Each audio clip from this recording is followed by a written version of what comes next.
falta alguien que pida ginebra. Piden whisky los demás. Yo pido Campari y nadie pide ginebra. Te digo dónde me gustaría verlo, frente mío en una mesa de algún restaurante, tomando vino, ahí me gustaría verlo, y hablando.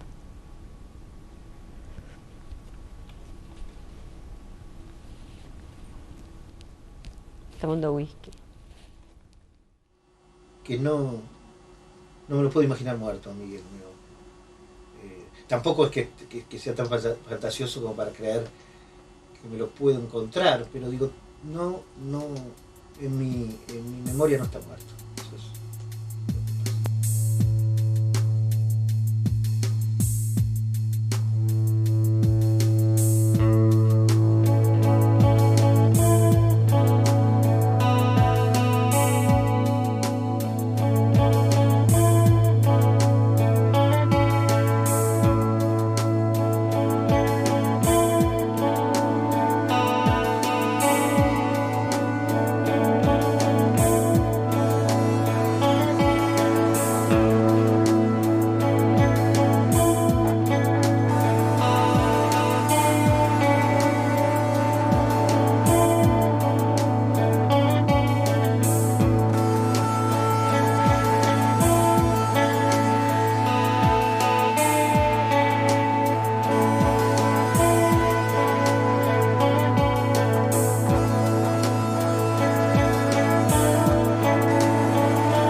Al borde del mar, el espesor de las distancias, los embates del tiempo, el viaje desesperanzado, el ardor del tedio, el impulso único y definitivo. Ser preciso, sobrio, caer sin estridencias. ¿A quién llama uno para decirle que la muerte duele? Adiós la noche. Hay silencio nomás. Y también lo escucho.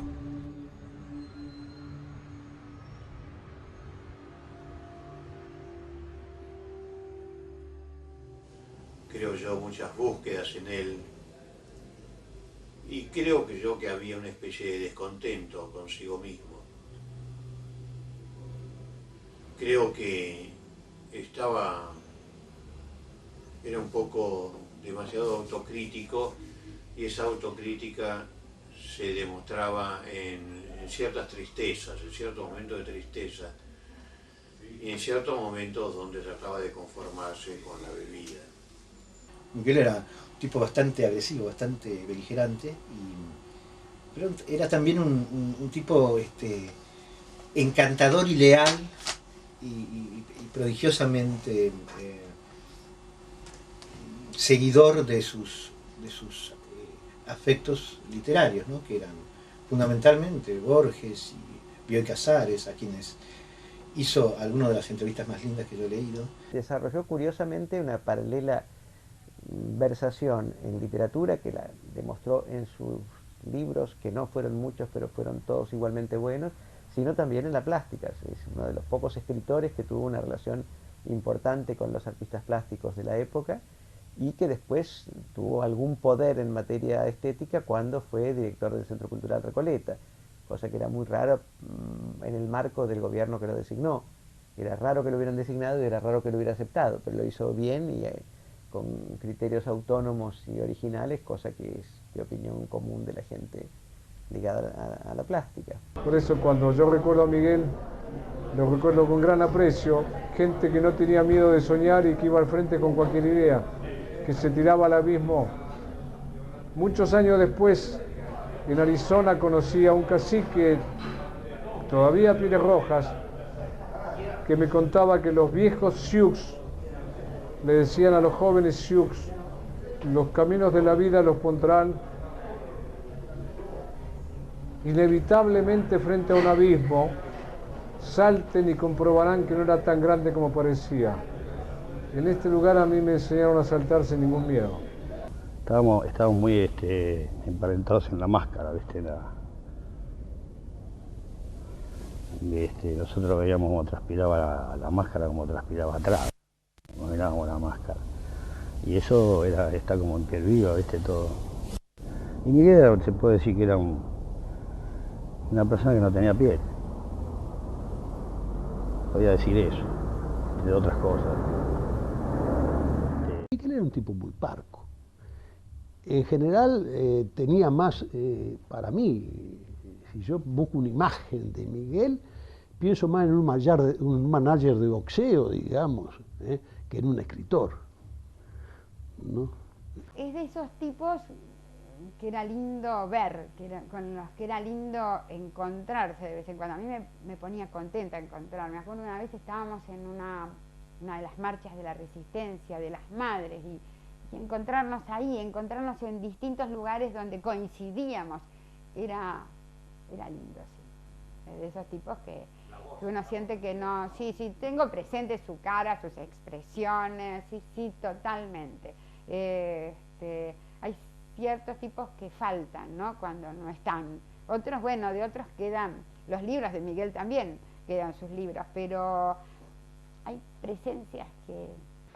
Yo lo he visto siempre en el contexto urbano, en el contexto de Buenos Aires.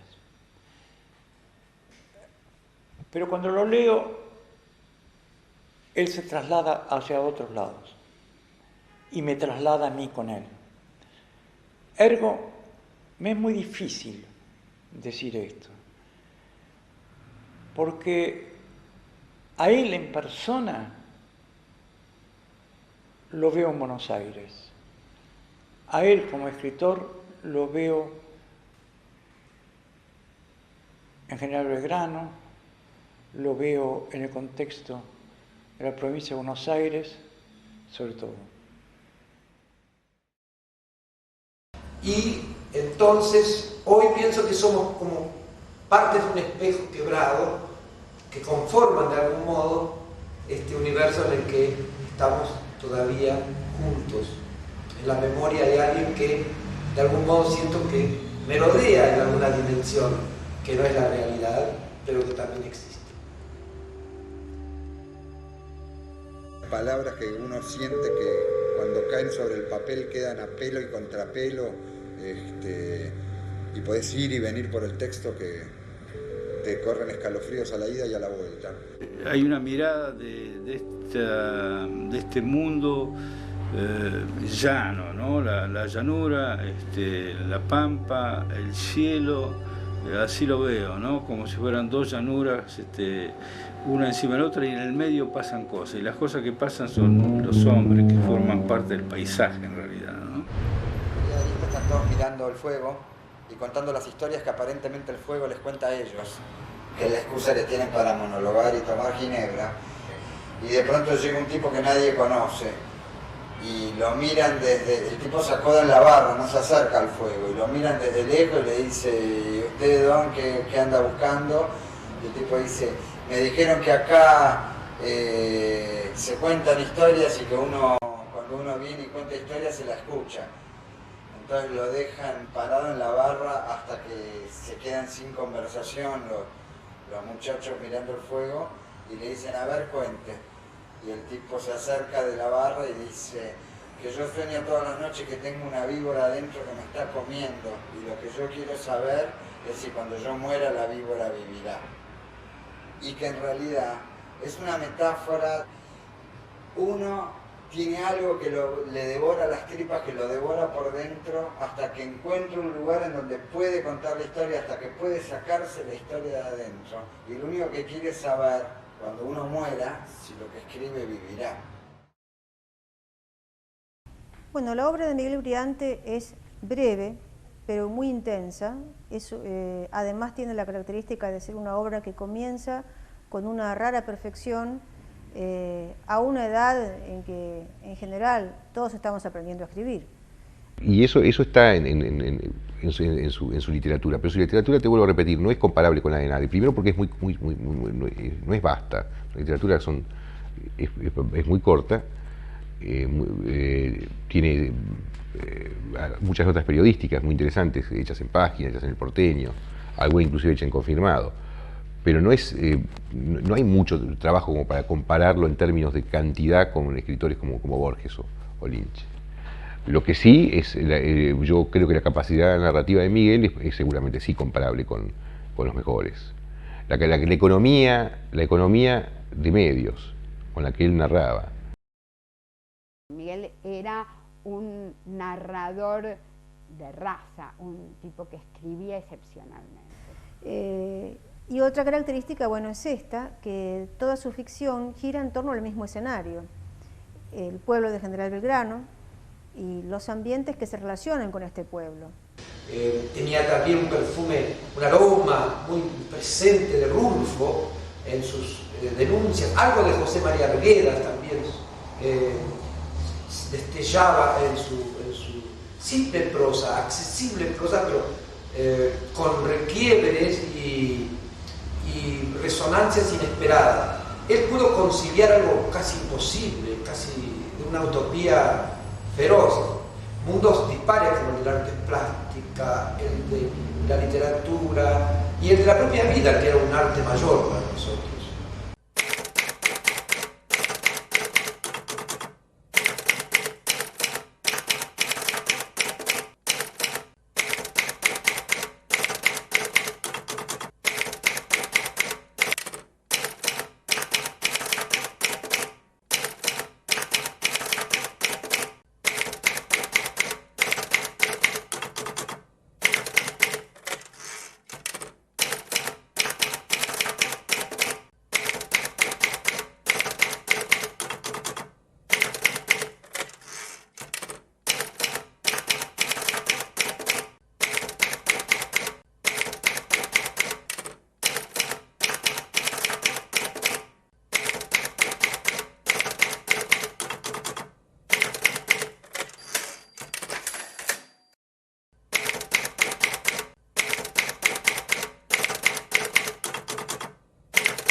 Como era como un monito, medía 1,55 m, parece que lo hacía muy especial para treparse, para andar por todos lados.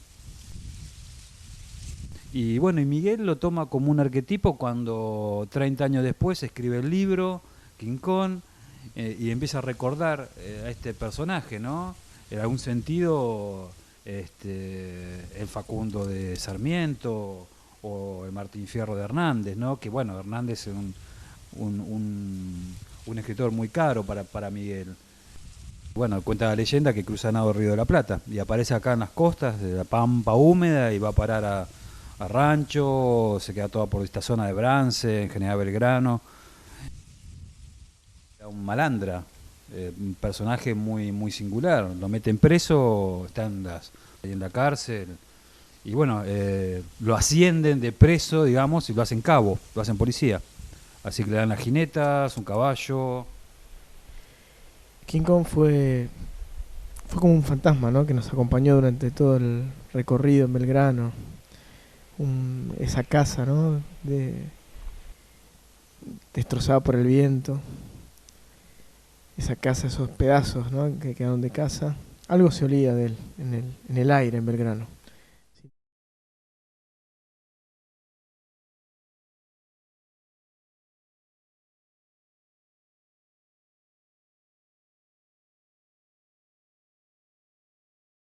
Hay una cosa que es evidente, que a Miguel le costaba muchísimo escribir porque lograba un nivel de condensación muy fuerte y que es muy difícil de desarrollarlo en textos largos. No es casualidad que solo haya escrito una novela en la vida, King Kong, que curiosamente es la novela que trabaja, si querés, el lenguaje más poético y es la novela más hermética de él. Para mí King Kong es la novela de él, hay dos versiones de King Kong. En la última época estaba corrigiendo. Para mí King Kong es eso, que yo comentaba hace un rato. Es la novela que viene de los 70, esa novela que viene con la marca de Faulkner, con la marca de Rulfo, y de alguna manera se inserta en esta cosa de la novela latinoamericana, en esta movida de la literatura latinoamericana. King Kong creo que es un ejemplo, ¿no? Es un ejemplo de eso. Primero del amor y del compromiso de alguien con su lugar, que Miguel era lo que tenía, ¿no? O sea, pese a que toda su actividad se desarrollaba en la ciudad, cuando tenía que escribir se remitía a los orígenes. Aunque el contexto es, bueno, muy distinto, pero hay algo de personaje sartreano en King Kong, porque a King Kong lo ha hecho quien es, la mirada de los otros, la mirada que lo juzga, es la que lo ha constituido en ese desecho, en ese outsider, en ese condenado en el que se ha convertido, ¿no?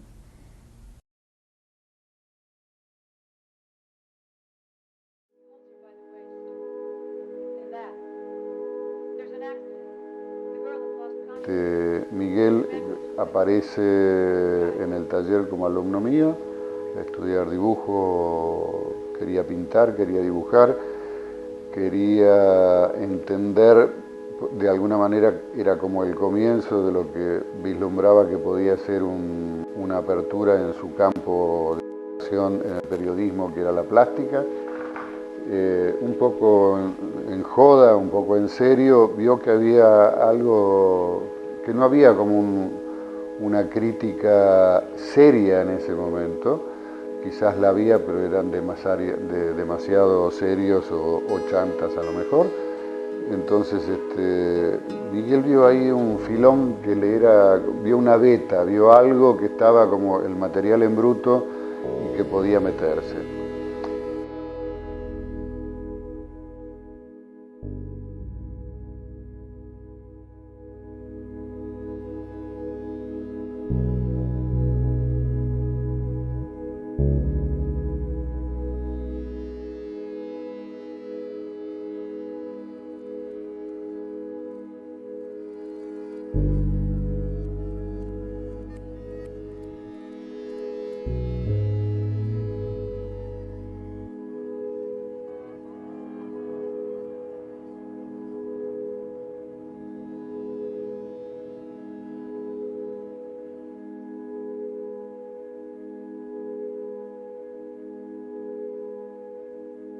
Él hacía caso un poco a aquella cosa de Baudelaire, que decía que los críticos en serios eran creadores en primer lugar, ¿no?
En ese momento era uno de los pocos que había críticos con sistema nervioso, no tanto sistema digestivo de administradores de coyuntura y etcétera, etcétera, sino que era una personalidad de enfrentarse.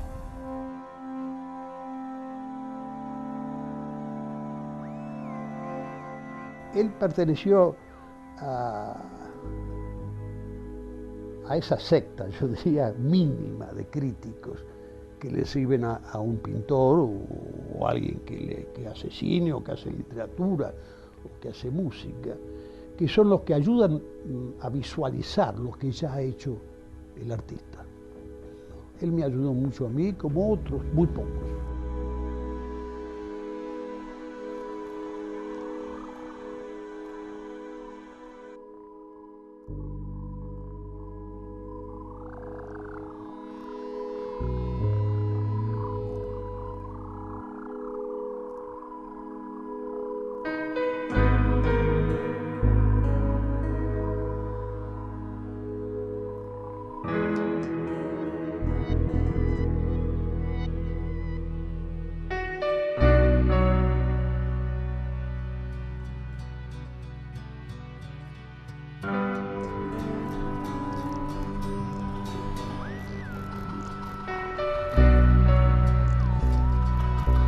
Luis Felipe Noés se planta frente a la pintura como en un ring, no sin regocijo y desesperación. Sostiene al adversario con el hombre, lo levanta cuando se está por caer, en ese respiro vuelve a empezar. Esa aparente circularidad es, en lo cierto, una espiral de fuerza centrífuga en la que paisaje, hombre, permanencia y olvido se están viendo, pero miden la violencia de la vida, porque nadie puede creerse nunca que está lo suficientemente preparado para ver un cuadro de Noé. A mí me encantó esta nota, la he utilizado muchas veces.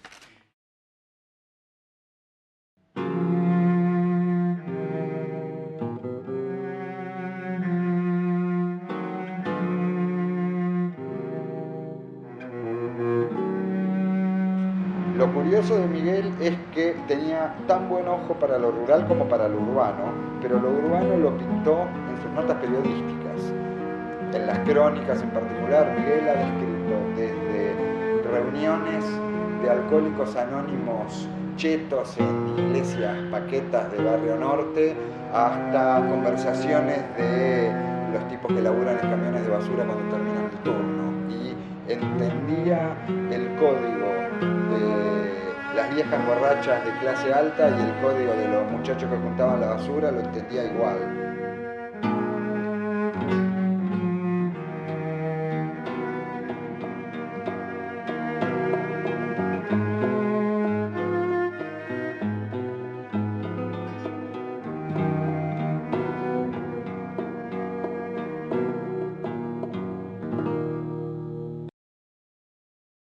Me citó a las 2 de la mañana Miguel, me habló 5 segundos de mi cuento y 5 horas de literatura, y cuando empezaron a levantar las sillas y a ponerlas arriba de la mesa y a manguerear el piso, porque era efectivamente una verdulería el lugar, una verdulería con mesas, Miguel me dice, vos andate a tu casa, pibe. Y le digo, ¿y vos? Porque estaba con una curda de novela. Me dice, yo duermo acá. Y se metió abajo de una mesa y se tiró a dormir.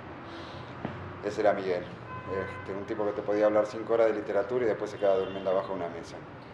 Un gran periodista, sabía muy bien titular, hacer las bajadas, poner los epígrafes, disfrutaba mucho de eso, al punto que tenía cíclicos colapsos. Ponía tanta energía que a veces él palmaba y desaparecía un tiempo. O se ocultaba en la casa y había que cubrirlo. Pero él lograba, digamos, que la violencia, porque había mucha violencia, como que se asociara con la elegancia, ¿no? Y esto lo lograba a través de las palabras adecuadas, que no es fácil. Mente el término comisaría, ¿entendés? Dice, apersonarse frente a una imagen es como entrar en una comisaría. Solo a él se le ocurre eso, ¿no? A Miguel solo se le ocurre una cosa así. Pero yo creo que lo que Miguel veía en mis obras y en las de los amigos, del Yuyo Noé, de Carpani, era esa preocupación por utilizar el arte como un medio de expresión social y político, que el significado de la obra fuera parte de la obra, ¿no? La economía de medios con la que él narraba es también una cosa absolutamente admirable. Su primer muestra grande que tomó todo el Centro Cultural era como marcar la impronta que él le iba a dar a este lugar de una apertura y donde estaban todos aquellos artistas que él avaló desde la crítica, muchos que nunca habían expuesto. Generó bastante conflicto también, como siempre, las cosas que él hacía, porque bueno, había artistas que no entendían por qué no estaban en esa muestra. Yo creo que todavía no se lo ha valorado a Miguel en su justa dimensión, ¿no? Me decía que yo era como un pintor que iba a la pintura al ring, pero yo creo que él estaba permanentemente en esa situación. Él estaba siempre así. Vamos por partes. Por un lado, yo creo que el periodismo le hizo mal a Miguel. Le hizo mal en este sentido. Miguel entró a trabajar muy joven, con el primer libro publicado, no me acuerdo si en Primera Plana confirmado, alguna de estas revistas legendarias de la época, en la cual las mejores plumas, o muchas de las mejores plumas, hacían periodismo, y hacían un periodismo muy literario. Y Miguel, que era un tipo que ponía todo lo que tenía en cada cosa que escribía, empezó a poner muchísima libido en las notas que escribía.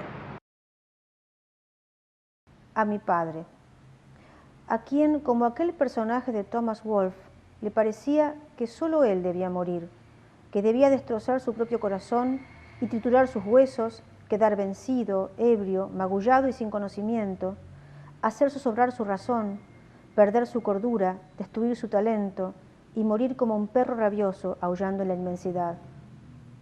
A los gusanos de la tumba de mi padre, que un día avanzarán sobre el pueblo que transcurre en estas páginas para borrarlo definitivamente. Vuelvo a algunas páginas, personajes, párrafos de las historias de Miguel. Recuerdo el inquietante despertar al aire libre de un marinero en uno de aquellos campos del sur de la provincia, un marinero que había aprendido que las señales de la tierra no difieren de las señales del mar, y a quien sobresalta el grito solitario de un chajá, un aviso turbador, un destello, el misterio de un momento único que fijaba todos los momentos en la llanura sin tiempo. En voz baja hablamos también de eso, de fuegos nocturnos, de caballos, de atardeceres, de la palabra justa, de la simetría de la rama que se seca y de la rama que florece. Basta levantar un brazo para pedir otra cerveza. Las botellas son de litro. ¿Y la poesía? ¿Nostalgia de qué? Vuelvo a preguntarlo ahora, hoy, cuando el paisaje alucinado arde bajo el sol y un breve golpe de brisa mueve las hojas de los árboles y les cambia el color, y un río se desliza acá, en Salto, y las aguas de otro río se deslizan allá, en General Belgrano, y un nuevo siglo empieza a empujar su maquinaria y su carga de esperanzas y de horrores y de bellezas y de dolorosas ausencias.